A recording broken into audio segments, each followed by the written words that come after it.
friend Trish Regan joins us now to talk more about what they've always said, Trish, that, you know, people vote with their wallet. And I'm just wondering, you've covered a lot of elections, you've covered a lot of business, we talk to you all the time. How true is that statement? How true will it be tonight? I think it's going to be very true tonight. And I'm glad we're not talking about the moon, because I have a huge appreciation for it, but that is not my expertise. Anyway, no, I think that what you're going to see tonight, Rob, is that the economy is the #1 issue. People have been dealing with some really challenging times. They have felt the effects of what's going on in the energy market right there, you know, in terms of their cars, in terms of their food bills, all of those things. I would say this, I know everybody says it's the #1 election issue always. I don't always think it is. I think when times are good, it's a little bit different. I think that people then have the luxury, if you would, of focusing on other things. And in fact, that's what we saw happen in the last election cycle just a couple of years ago, because I didn't feel that there was enough of a focus on policy, foreign policy and economic policy. I mean, these are the things that really govern our success and our security. And so it's fine. You know, when things are good, you can kind of say, oh, well, I'm going to focus on this, that, and the other.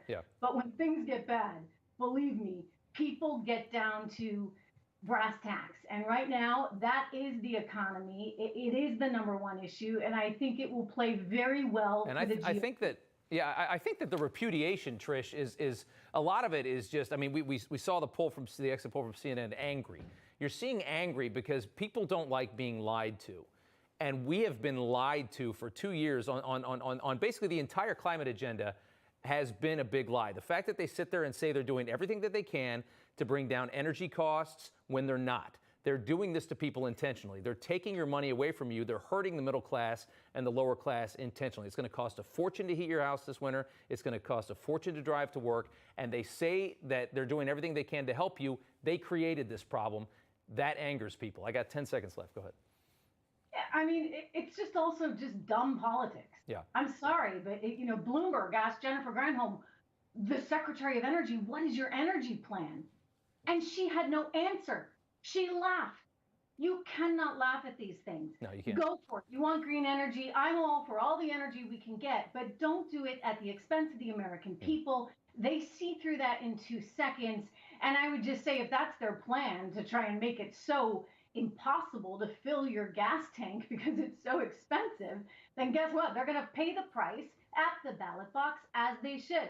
This is America. Well said. In a red dress on this election night, Trish Regan, good to see you. Good to see you, Ron. No crooked establishment. None of that twisting the truth. No talking down to me. Don't tell me how to think. Don't tell me how to think. Don't tell me how to think. I trust Newsmax. Newsmax. They don't tell me how to think. They let me decide. Newsmax. Real news For real people.